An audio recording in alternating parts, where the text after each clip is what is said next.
Yo, yo, yo. Welcome back to the channel. We're going to do an AMC update.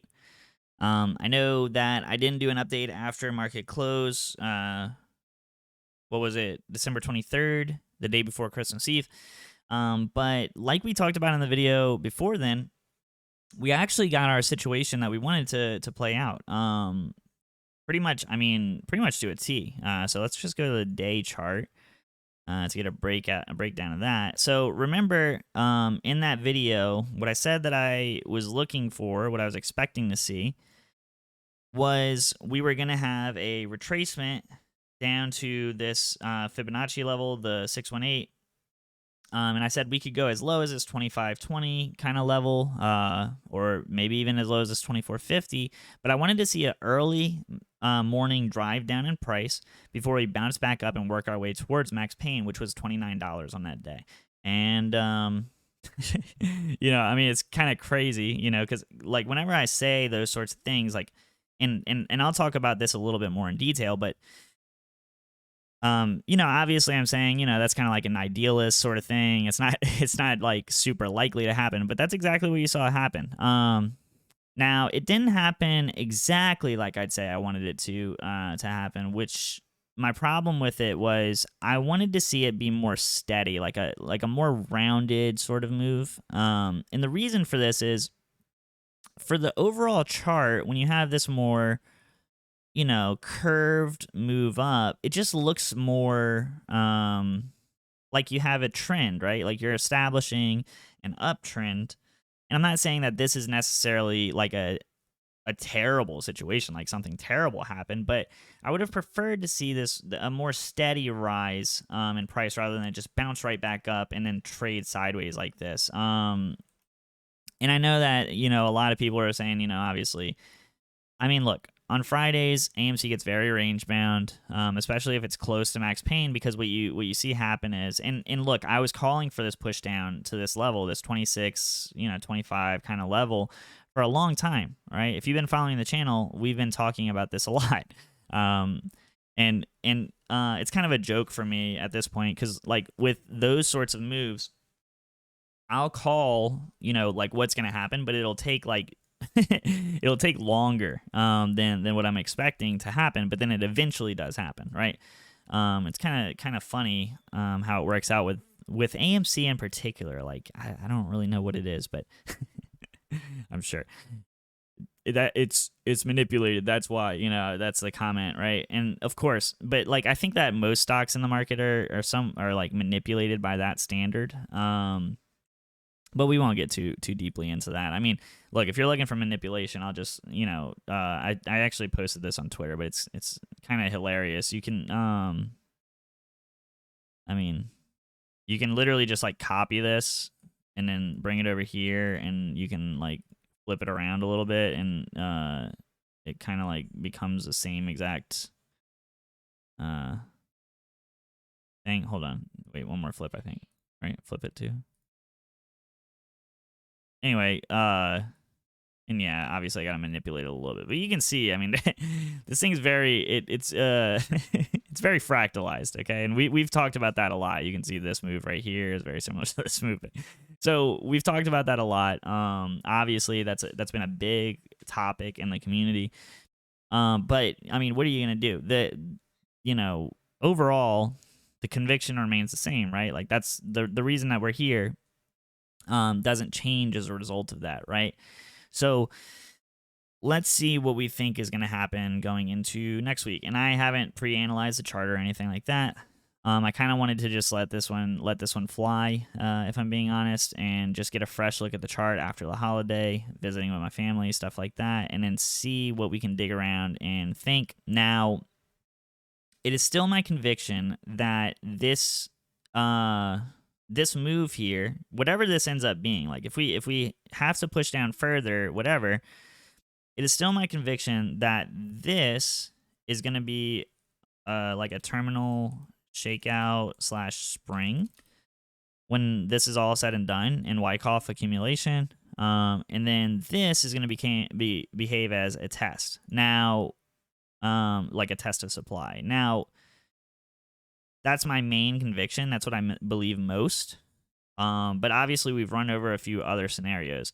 Now, keep in mind that, this downside may not be completely done with, right? And that's why we covered these Fibonacci levels. That's why I said, look, I'm looking for that swift move down, and then whoop, like we shoot right back up. Or we move steadily back up, I should say, because when you look at it from this perspective, now you're sitting at this 382, which is a bullish retracement, right? Like this is a very bullish retracement in the grand scheme of this. If you hold this and you head back up, you're in a pretty bullish range. I'm not saying that you're not that bullish yet, but because of the nature of where this stock has been, it has liked to do these deeper retracements historically. Okay, so I talk about this all the time, but AMC loves 786 retracements. If you measure this Fibonacci here, boom, you can see that it almost perfectly, like it just ducks below this 707, almost gets to its 786. If you measured it from here, you probably would get the 786. Maybe it was here. Yeah, so this was the 786. Oh no, that's not the 786. I'm embarrassing myself. See, he doesn't know what he's talking about. That was a 786, sorry. So if you measure from this bottom here, you get that 786 Fibonacci retracement almost to a point. Also, if you measured from here, I believe, you eventually got your 786 filled Fibonacci. So you duck down, boom, you bounce off of the 786, you bounce below the 786 here, and eventually find it a support before you get sent up again. And then here, right, your 786 becomes your retracement level. So the stock historically likes 786s, okay? It's just true. In this accumulation range, since I've been covering this stock, it loves to go to its 786 Fibonacci. Why? I don't know. Do they program the algorithm in that way or something that's trading this thing to make it go to the 786 more frequent? I have no idea, right? I have no way of telling why it likes to go below its golden pocket, at least briefly, before it eventually turns itself around. But you can see here, right, it likes to go to the 786 region. Now, am I saying that that is definitely going to happen? No, not necessarily. But I will say that it wouldn't be abnormal, right, based on the stock's history, to see it come back down, do this sort of trading down, right? A week of hell, perhaps, going into the new year, right? You have to think like an institution and think like someone who is trying to get shares out of retail's hands. That is the goal, right? That is what they're trying to do. They're trying to get weak hands out of the play. And I know that people are going to say, apes don't have weak hands. But not everybody who's holding this stock has diamond hands, okay? Some people are just trading the thing. That's reality, okay? Like that's just how the market works. I know a lot of people are saying that retail owns 90%. I think last time I saw like a report, and I know it was like a Yahoo Finance, and obviously the news can be something on a play like this. But oh, you know what it was? Why those Fibonacci's weren't getting the exact 786? I know exactly what it was, dude. It's because I was measuring those 786s previously using not log scale. That's what it is, dude. Damn. See, look, you get this perfect bounce off the 786. See, I knew it was something. When you have the chart on log and you measure Fibonacci's without log, you're getting those 786s way more often. I don't know if that is even something that you're supposed to do with technicals, but it definitely works. So check it out. I check both now, but I do use the log scale Fibonacci. I've been convinced that the log scale Fibonacci may be more accurate when using a log chart. That does make more sense. But both are relevant in my opinion. Anyway, yeah. So let's do that without log scale. See what that looks like. Okay. Am I on log? I think I am. No, I'm not. Okay, so I'm not on log scale. And remember, we say historically it likes 786s when not on log scale. So what that would mean is eventually you would get this 2282. Do I think that that's most likely? No, I don't think it's most likely. We've also talked about, I mean, most likely, what I'd say is most likely, because while I'm on that subject, I might as well. I could see you pushing back down to this 0.5618. Let me get one with log scale on up here so that then we can just compare the two. See where we have some convergence. Let me change the color of this. Look for the orange lines. Yeah, I mean, I could see you going. I think that what's most likely is you go somewhere in this golden pocket here, like this $24.50 up to like $26, before you're done with your retracement. If it would have just broken down harder on Friday, come down to this 25.50, and then kind of rounded out and then headed to max pain, I would have preferred that look a little bit more. The shoot down here on high volume, it just makes this, it just makes this look like a localized distribution to me. Like, well, really what it is, it's literally just the inverse of literally what just exactly happened right before, which is goofy as shit. But so yeah, obviously there's some fuckery going on here, right, guys? Like, come on. So yeah, I think that you kind of finish out this distribution at this point. Like, freak some people out, maybe get to this 24.50, and then, you start to do this accumulation thing going into the end of the year. So like this date is like December 29th. So throughout the week, I think you get sent down early. You trade sideways for a couple of days. Maybe, you have a good bounce here. People get excited, get shot back down, and then you get sent back up here. And then from there, we're just going to have to look at the volume. But I stand by the same thing that I've been saying the past week or so, since we got this big dump off here, and then this volume came in the way it did for bulls. I'm highly convicted that eventually this leads to a run. That's my opinion, especially based on, like, this leads to this being at or near the localized bottom.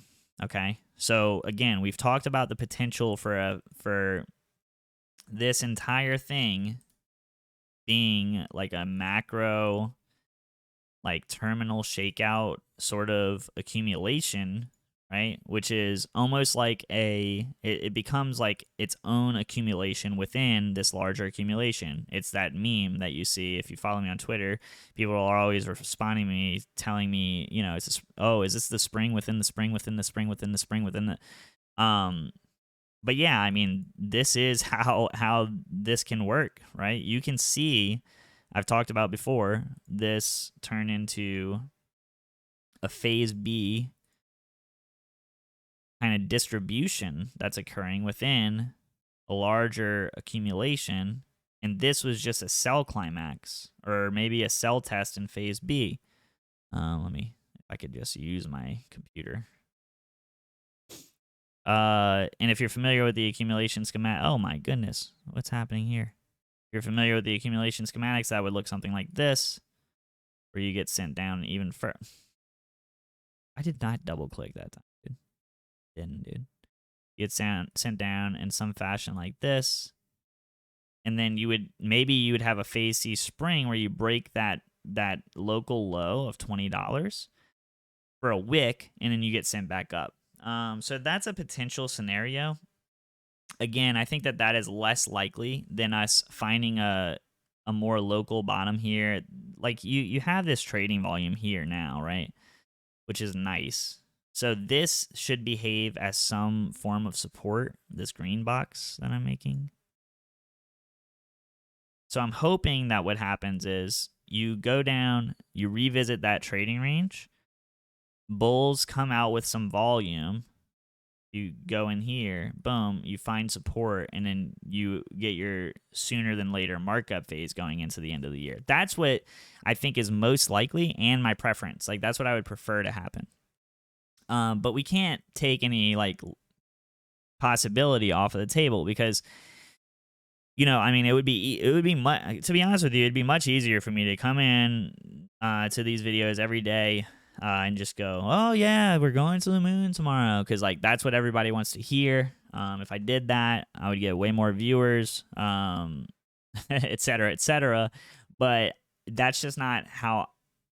I don't think that that's what people need. I think that there's plenty of that to go around in this community, so you can go find that and watch that instead if that's what you're looking for.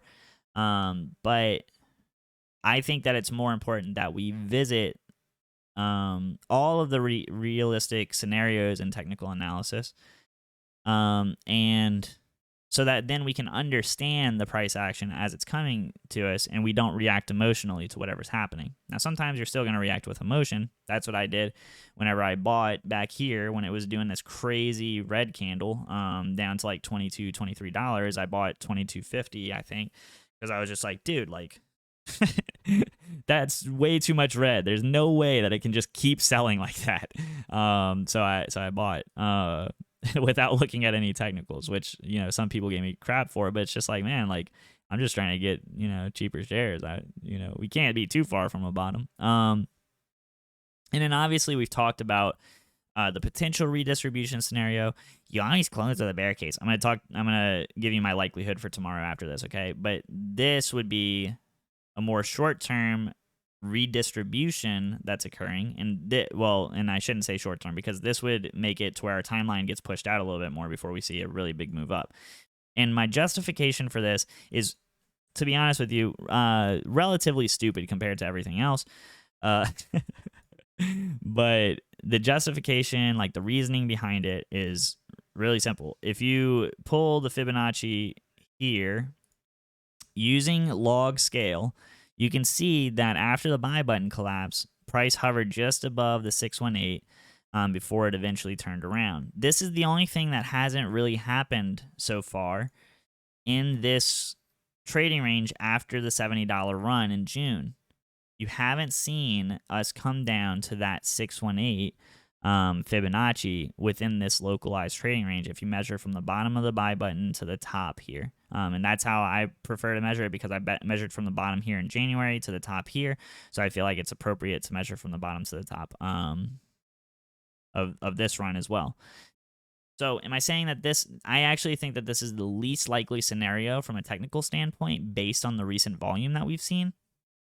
I don't think that this is likely. What I think is most likely, again, I'll reiterate it. People are still gonna say he's a shill and about my feelings, which is fine. To the moon, 100K, whatever. But yeah, I mean, you're hanging on this. Yeah, you're hanging on this 382 on the macro. I haven't really looked at this. You see this bounce? This is a good bounce right here. This 382. Wow. See, I didn't even know. I wasn't even looking at that Fibonacci whenever this happened. See, this is pretty good. I like this. Maybe this is the turnaround. Maybe. I mean, the volume wasn't very impressive, right? But I mean, maybe you don't get the volume until you get a higher high or something like that. But that is a macro 382. I do like that. Yeah, again, what I think is most likely is this green zone is going to be your key support. I don't think, if you open green, you can open green, maybe go to 31, something like that before boom. And then you get a shakeout down here, back to this green zone. Maybe a quick accumulation occurs there, and then you have your move up. That's what I think is the most likely scenario. Like, either you break straight down. I actually think it would make more sense to have a little pump up. Maybe get people excited. Maybe even make a new higher high here. Really get people excited. Go to like 33 or something. Some sick shit like that. Composite man. He likes to do some sick shit. You move up there, and then you get shake out back down. Like I said, you could just turn around. The volume just isn't telling me that right now. Like, bulls didn't just come out and say, nah, fuck you, and just like send it, right? They kind of just said, no, you're not going to go that low, and then we're just going to chill out for the rest of the day, right? That's not really indicative. And I know that was Max Payne and everything like that, but it's not really indicative of like this crazy reversal. It's unfortunate that it happened on a Friday, but I don't think anything on this chart's an accident. It's all part of the bigger plan, in my opinion, brother. Now, I do want to talk about OBV just briefly, just because I know that a lot of people are pointing it out. And I mean, I guess that doesn't really matter to me, but but you do have this general uptrend in OBV. Colin sent this in the group text. This is the 1 hour chart. You have a general uptrend in OBV, while you have a general downtrend in price. This divergence would be indicative of institutions accumulating while they're shaking out weak hands, which has been my thesis from the beginning. Well, not from the beginning, from the beginning of this YouTube channel, basically. 4-hour chart is just crazy on OBV. I mean, you have just absolute silly uptrend in OBV, as you have this steep downtrend in price, steep uptrend in OBV, right? Like, if you're not familiar with OBV, basically it's an indicator that counts volume with price. So whenever the price goes up in a candle, it adds whatever volume is in that candle to the OBV, and if it's down, like a red candle, it subtracts that volume. You can see here that you have a significant break to the upside, right? An OBV on the 4-hour that is completely unrelated to price. I mean, price is in this steep downtrend, and OBV is just at a new higher high. I mean, you're almost right now after some red 4-hour candles, you're still almost as high as you were on when you were at $70, right? And so just think of it this way. Whenever those red candles come in, that volume, it's counting it all as selling volume. Whenever those green candles come in, it's counting it all as buying volume. Obviously, that's not a perfect system to count how much is being held, but, you know, over the course of time, it could be a reliable way to say, hey, you know, I mean, it seems like the green days have more volume than the red days, but the price is still going down. Maybe there's a smart money guy that's causing sell-offs and then buying the bottoms along the way. That could be like the type of conclusion you'd come to. Nothing in this video is financial advice. I can't guarantee that. You can look at 13F filings or something like that to get better information on what institutions are doing. But institutions aren't the only whales. That's also true. You look at the daily OBV. We'll just do this briefly. I do have to shut down this video. We're dragging on here a little bit, but I just want to make sure I cover everything that I'm looking at on a day-to-day basis. Yeah, same thing, right? Boom. I mean, it's clear as day. So look into OBV. Come to your own conclusions on this, okay? I will say that also... Well, hold on. No, I'm not. I don't know what I was just saying. But yeah, basically the OBV, it's, I mean, to me, it's good. You know, you have, well, let's see, do this. So this is $52 in September, right? You have just as much on balance volume almost as you did at $52 in September, and you're all the way down here at $28 now, right? So to me, what you want to see on his daily chart, especially, maybe you see this move down, boom, and you see OBV break out here. That's going to be a really good sign that price might come down, but then eventually will reverse back up, and it's going to follow that breakout. Wow, it's not going to look anything like that. The price can't go left. I've never seen it, at least. You know, maybe it'll be a little delayed, take a little bit more time, but then you see that move up come after the OBV has its breakout of that triangle, right? So anyway, hopefully you enjoyed the video. Hopefully you gained something from it. I also made a Dogecoin video. Go check that out. I'm watching Dogecoin pretty closely here. All altcoins right now, big bullish engulfing candles on the weekly charts. So they might sit around here for the next, next few days, weeks, whatever. But I think overall, the trend is going to be up for altcoins in the near future. So go check out that Dogecoin video. See some of the things that I'm looking at on there. I like Dogecoin because it's boring. You know, people don't really care about it anymore. They're too busy talking about Shiba Inu and stuff like that. But remember, Big Daddy Musk, he's got Dogecoin's back. So yeah. But anyway, no more distraction plays. Thank you, Kenny, for hiring me to distract people away from AMC. Appreciate it. The money is great, dude. By the way, I got a pool in my office now. So thank you so much for that, Kenny G. But anyway. Hopefully you have a good week.